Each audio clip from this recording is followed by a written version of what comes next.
morning, children. Today we will discuss about the mammalia or mammals.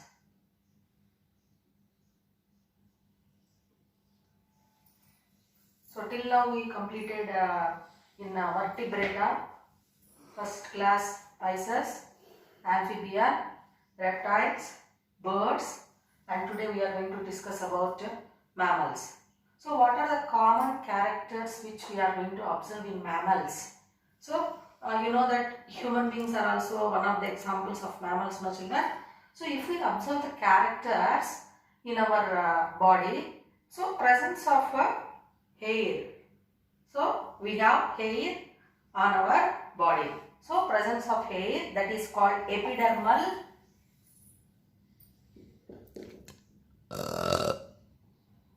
hair, and external ear.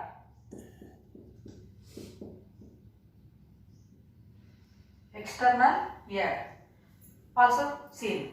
And why they got that name mammals means, so before we go further, other characters if we see. So these mammals are said to be well defined or organized organisms. Means what? Evolution wise if we see, these mammals are very well developed in all the way. So how they are going to live? So different areas they are going to live, vast areas they are going to be seen, in vast areas they are going to be seen.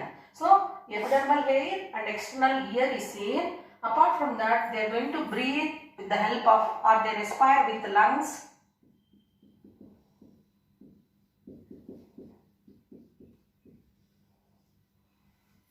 Respire with the lungs. Then important character. So they are going to give birth to young ones directly. They reproduce by give birth to young ones. So they are going to reproduce by giving birth to young ones directly. So if young ones are given, what do we call that group of animals means? They are said to be viviparous animals.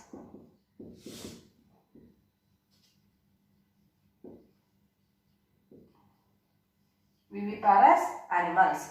A lot of parental care we are going to observe in this group of animals. Then another important point is said to be, they are going to feed their young ones with the milk. So the young ones are fed with the mother's milk. So how that milk is produced means, all the mammals they are having mammary glands.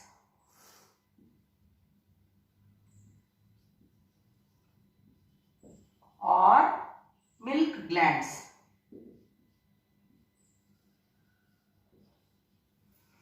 So mammary glands or milk glands are present in the mammals, all mammals. So after the delivery of the baby is fed with the milk. So the mammary glands are getting activated after the delivering baby. So the milk is produced from the milk glands, and that is going to become feed for the young ones. So then that is the name, as they contain the mammary glands, they are called as mammals.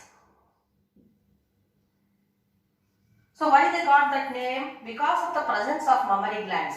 So other group of organisms if we observe, that character we are not going to see. So these all are present, maybe external epidermal hair, external ear, respiration, pulmonary respiration, and their viviparous animals. And unique character of mammals is said to be presence of milk glands or mammary glands. So that is the reason they got that name mammals. Then these mammals are having pulmonary respiration. Is it clear to children? So well defined limbs they have, hind limbs, forelimbs. So different places we can observe them. Like that we are going to observe, and they are said to be warm-blooded animals.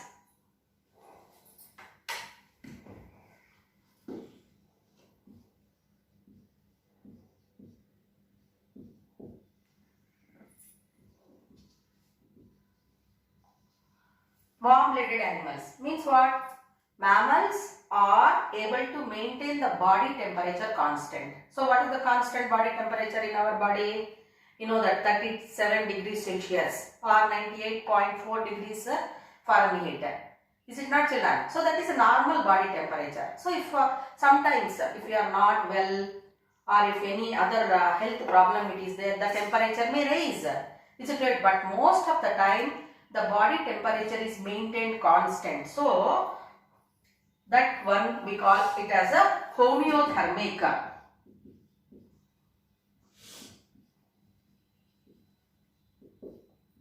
So that group of animals which maintain the body temperature constant are called as a homeothermic animals,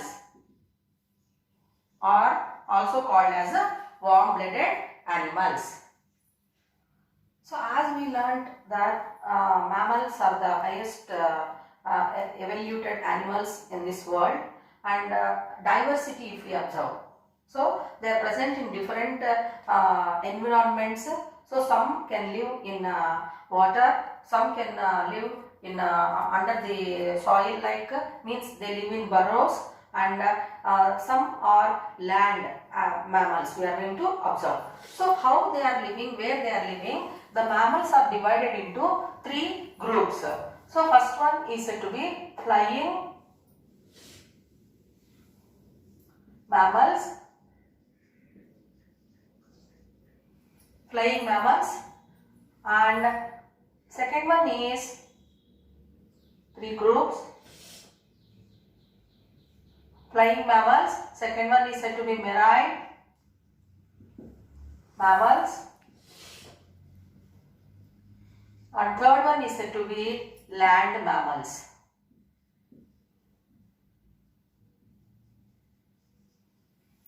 So common characters, whatever we discussed earlier, all those characters will be seen in all these groups of mammals: flying mammals, marine mammals, and land mammals. So flying mammals, example we can take bat, best example, and we observe here echolocation.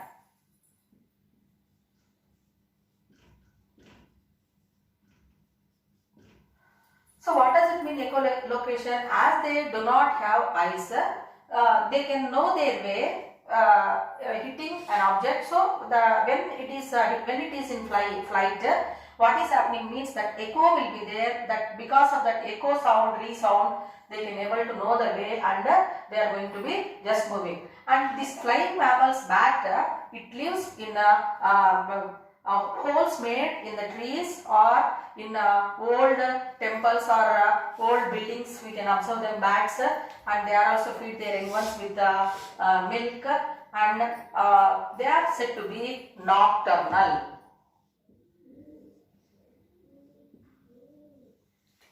Nocturnal animals. So what does it mean nocturnal? They are very much active at night. Nocturnal means they are very much active at night. So that we are observing in the flying mammals.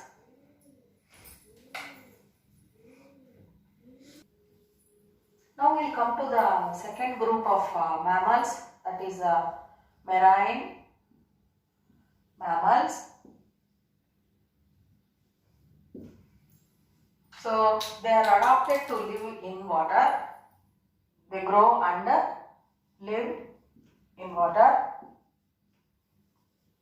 and we observe a smooth, thick skin in this group of marine mammals.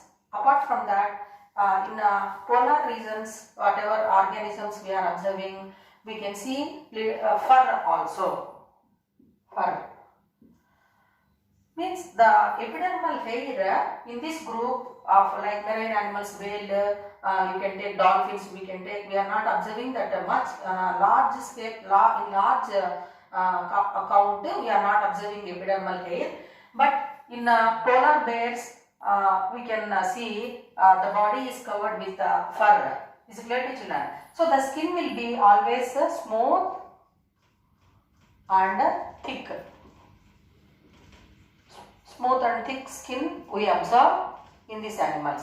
So to avoid adverse conditions, the skin and fur which are seen in these animals is going to help them in protecting from adverse conditions, like it acts as insulator, so where they can be protected. So now what are the examples means marine mammals which you know in familiar, that is dolphins,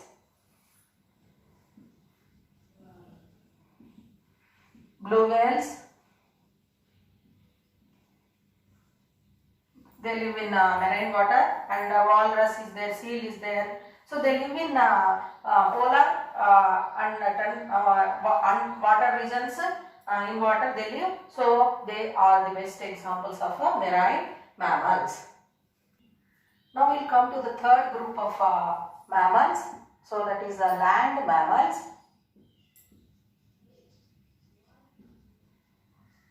So in this land mammals we are going to observe well defined advanced characters we are going to observe. So epidermal hair is seen, and mammary glands will be mammary glands are present.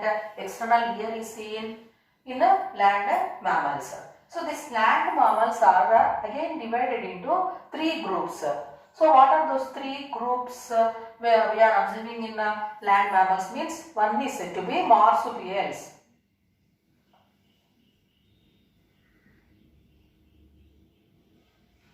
Marsupials, then primates and rodents.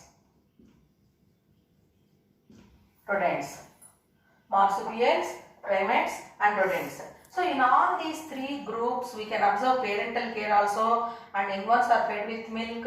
External ear and epidermal hair also we can observe. And why this name marsupials means? In this group of mammals, the young one, when it is given birth, it is not totally matured. So that incompletely matured baby is going to be developed after delivery. So now what is happening? Where it is going to be developed means, so the marsupials are having a pouch or sac. Pouch or sac is present in the abdominal region. So where the immature baby is going to be developing in that. So the mother is going to provide things, warmth is going to be provided from mother, and the baby is going to be completely developing in the pouch or sac, which is present in the abdominal region of marsupials. Best example, you know, kangaroo.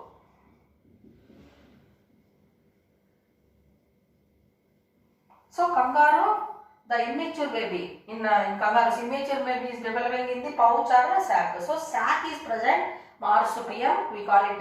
So that's why the name marsupials. Now let us come to the primates. So these primates are present at the highest level of evolution, we can tell, and we can see in this group of organisms family bonding we can observe. The young ones are taken a lot of care by the parents. Is it clear to children? Then coming to the other important point, always they move in groups, and parental care will be seen, and well defined forelimbs, hind limbs we can observe, fingers we can see. Okay, external ear clearly it will be seen, epidermal hair we can see.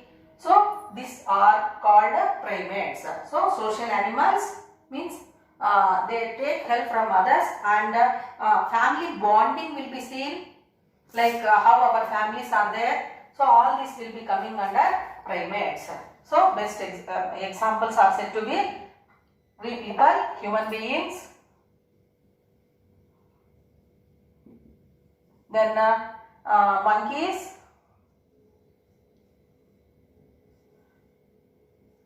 dogs, cows, buffaloes, all the group of animals, all that will come under primates. Especially monkeys and human beings, they will come. So evolution wise if we see, so these primates are at the highest level. So important points are said to be family bonding we can observe. Parental care is a lot seen in the primates. Now we will discuss about the third group of land mammals, that is rodents. So they are said to be gnawing animals, where in this group of animals, we are going to observe very well defined incisors. So we have here front in each jaw 1, 2, 3, 4. So incisors are a type of teeth which are very well defined, sharp, and they are chisel like. Chisel is an instrument, no children, which is used by the carpenters to cut the wood. So like that, incisors are very much developed in rodents, and what for these incisors are going to help means to gnaw the hard food or wood. Okay, so these rodents are also said to be nocturnal in nature.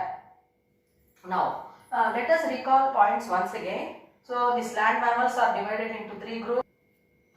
Marsupials, so kangaroo is an example, and they contain sac or pouch-like structure in the abdominal region of female, male and female, where the baby is going to, immature baby is developing. So, that's why the name marsupials. And the primates ones, so they are the group of mammals which are present at the highest level of evolution. So we can observe family bonding. They are social animals and very intelligent. We observe epidermal hair, external ears, and fingers, well defined fingers, toes we can observe, and they are able to judge the distance also. So they can know what is happening in far away distances also, and family bonding we can observe. And here primates example, monkeys,